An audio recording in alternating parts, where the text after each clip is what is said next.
Most patients with a urostomy change their pouch every 2 to 3 days. If you decide to get on a pouch changing schedule, change it in the morning before you eat or drink anything so that you will have less output during the change. Decreased wear time with your pouch can occur with a full and heavy pouch, moisture, sweat, and uneven skin. If you experience any leakage, feel burning or itching under the barrier, then your pouch needs to be changed right away. First, you will need to gather your supplies in the bathroom. This includes a plastic bag, toilet paper or paper towels or washcloth, clean towel, scissors, and sizing template if you're within 8 to 12 weeks post-surgery, and also your new pouch. Empty the used pouch before removing it, and wash your hands. When removing the used pouch, sit on the toilet, or you can stand in front of the toilet, stand in front of your bathroom mirror, or sit in front of a full-length mirror. Have a towel or dry gauze available to wipe away any leaking urine. Carefully push the skin away from the skin barrier with one hand. Do this starting at the upper edge of the barrier. With the other hand, slowly peel the skin barrier off your abdomen from the top to the bottom of the pouch. Place the used pouch in a plastic bag and throw it away in your regular trash. Second, you want to clean and inspect your stoma and skin with each pouch change. Stand in front of the mirror so that you can see your entire stoma. The stoma should look shiny, moist, and pink or red. The skin around it should be smooth with no red or open areas. Clean your skin and stoma with warm water and a washcloth. Do not use soap or wipes because these can leave a film and decrease your pouch's wear time.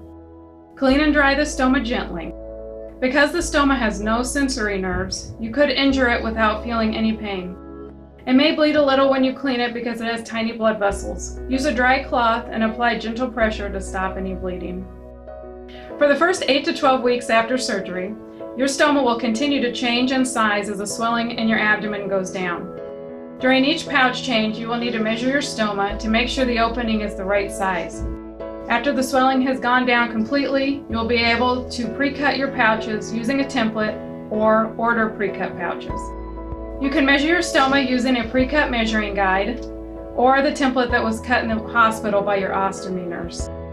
There should be about 1/8 to 1/4 inch of skin visible between your stoma and the pouch. Check the template size with your stoma and adjust cutting the skin barrier to ensure a good fit.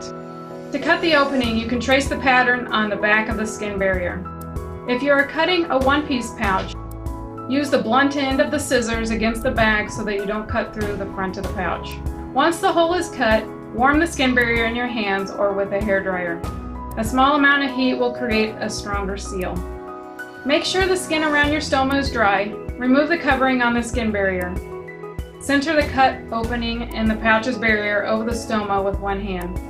Using the other hand, pull the skin on your abdomen tight to smooth out any wrinkles. Starting from the bottom of your stoma, apply the skin barrier. Using gentle pressure, run your finger around the stoma and work your way toward the edge of the skin barrier. If you're using a two-piece pouch, snap the pouch onto the skin barrier.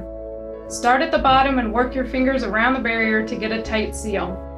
Check to make sure the pouch drain is in the closed position. Lay a warm hand over the skin barrier for about 30 to 45 seconds to help create a stronger seal. After you change the pouch, wash your hands.